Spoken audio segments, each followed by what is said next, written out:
Soekarno memiliki tempat sendiri bagi masyarakat Indonesia dan memberi banyak teladan bagi bangsa. Banyak tenaga, pemikiran, bahkan jiwa dipertaruhkan oleh Soekarno untuk Indonesia, mulai dari melawan penjajah sampai membangun bangsa ini menjadi seperti sekarang. Soekarno menjadi tokoh penting dalam sejarah Indonesia yang akan terus terkenang jasa-jasa.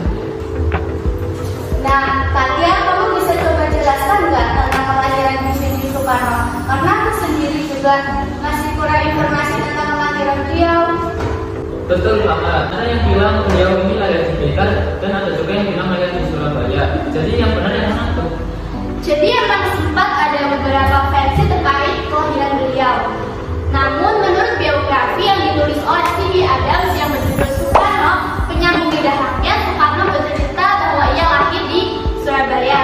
Beliau lahir pada tanggal 6 Juli 1901. Soekarno sendiri merupakan anak kedua dari Raden Sukarni Sosrodihardjo dan Ida Ayu Kemangrai. Beliau memiliki satu orang kakak perempuan yang bernama Raden Sukarnini.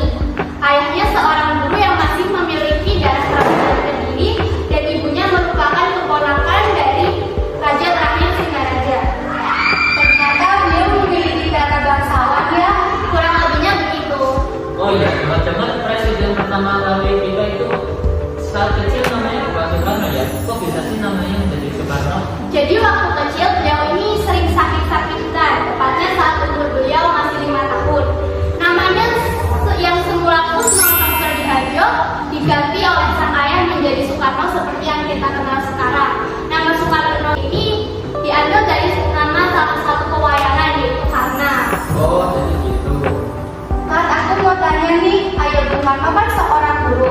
Jadi apa Soekarno saat sekolah itu diajarkan oleh ayahnya? Sempat diajarkan. Jadi waktu sekolah dasar, beliau pertama kali memang bersekolah di tempat ayahnya bekerja, yaitu East Inland School. Tetapi pada tahun 1911 beliau dipindahkan ke European Leisure School atau ELS.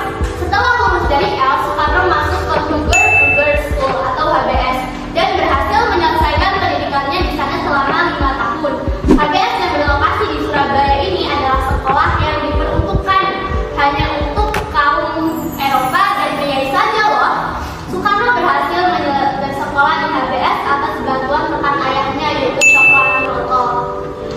Selama sekolah di HBS juga ia tinggal dengan Cokroaminoto yang juga ketua Sarekat Islam. Setelah lulus sekolah menengah, beliau lanjut ke ITB. Betul, tapi namanya itu dulu bukan ITB. Dulu itu kampusnya namanya Teknik School di Bandung. Karena gelarnya insinyur, berarti beliau mengambil jurusan arsitek.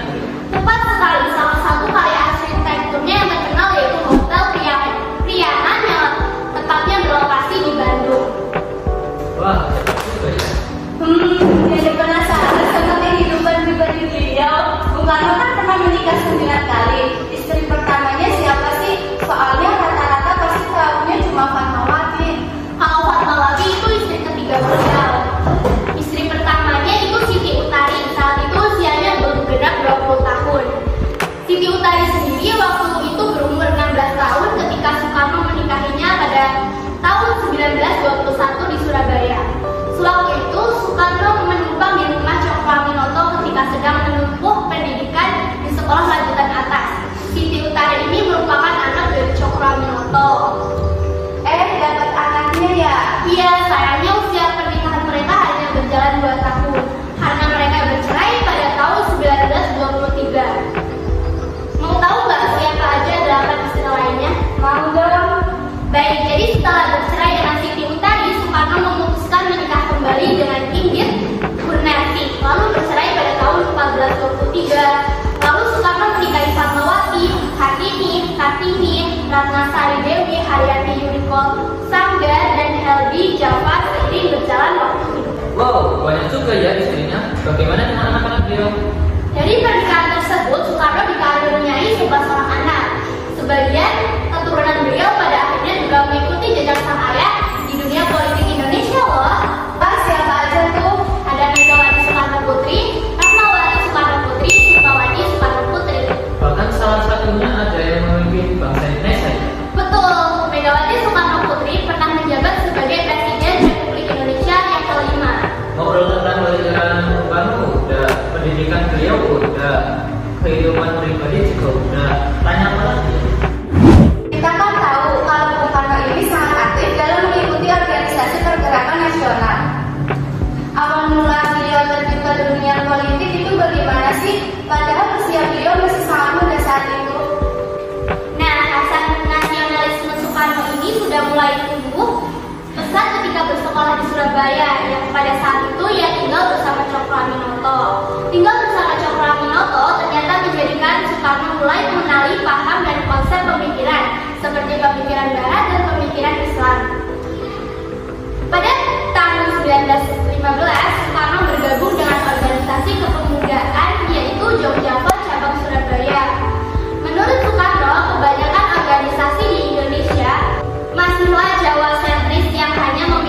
kerjasama kepada tokoh-tokoh perseratan nasional yang pada tahun menilai akan lebih membutuhkan perjuangan untuk kemerdekaan dan melakukan perlawanan kepada bangsa berat. Salah satu caranya yaitu mendirikan Putra, yaitu Pusat Tenaga Rakyat. Nah, apa aja sih tujuan pendirian Putra itu? Oke, tujuan pendirian Putra pada garis besarnya adalah bagi bangsa Jepang pertama yaitu untuk memusatkan segala potensi masyarakat Indonesia dalam rangka membantu pemerintahan militer Jepang dan juga untuk menghapus pengaruh Barat dan menggalang masyarakat demi mendukung kemenangan perang Jepang. Bagi bangsa Indonesia sendiri yaitu untuk menghidupkan kembali segala sesuatu yang dihancurkan oleh Belanda. Kerjasama RI oleh para tokoh nasional dimanfaatkan untuk dapat memelihara dan memajukan pergerakan nasional. Selain Putra, apa ada organisasi lain yang beliau ikuti? Insinyur Soekarno tak hanya membina organisasi Putra, beliau juga memimpin Chow Sang-in dan PPKI.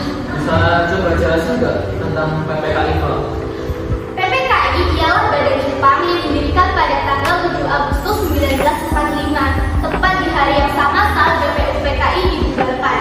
PPKI sendiri adalah kependekan dari Panitia Persiapan Kemerdekaan Indonesia. Dalam bahasa Jepang, PPKI disebut Dokuritsu Jundi Inkai. PPKI merupakan badan yang dibentuk pemerintahan Jepang untuk mencetuskan persiapan kemerdekaan Indonesia. Tujuan pembentukan PPKI itu apa sih, Kak? Jadi, tujuan pembentukan PPKI yang pertama itu adalah meresmikan bagian pembukaan dan batang tubuh Undang-Undang Dasar 1945. Tujuan yang kedua adalah melanjutkan hasil kerja BPUPKI. Selanjutnya yaitu untuk mempersiapkan pemindahan kekuasaan dari hak pemerintah pendudukan militer Jepang kepada bangsa Indonesia. Oh iya, peran beliau pada masa penjajahan itu apa sih? Terutama saat masa penjajahan Jepang.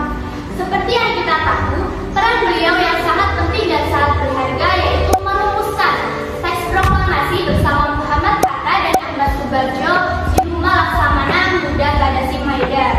Dan dalam perjuangan melawan penjajah tidak jarang loh Soekarno keluar masuk penjara karena pada masa itu pergerakan tokoh nasional masih sangat dipantau oleh penjajah. Wah, perjuangan beliau dan tokoh nasional lainnya benar-benar mengorbankan masyarakat ya. Maka dari itu, kita sebagai generasi penerus bangsa harus selalu berterima kasih atas jasa-jasa mereka. Sebab berkat jasa para pahlawan saat ini kita bisa merasakan kebebasan dan terlepas dari segala penderitaan yang dilakukan oleh para penjajah. Betul, Pak. Dan mungkin sampai sini saja bincang-bincang kita seputar sejarah. Sayang sekali kita harus berpisah. Kami ucapkan terima kasih banyak ya untuk tamu kita hari ini, Pak ya. Terima kasih kembali. Terima kasih juga buat Arisa sebagai juru kamera di podcast ini. Kami mohon maaf apabila podcast kami masih banyak kekurangannya dan kami akan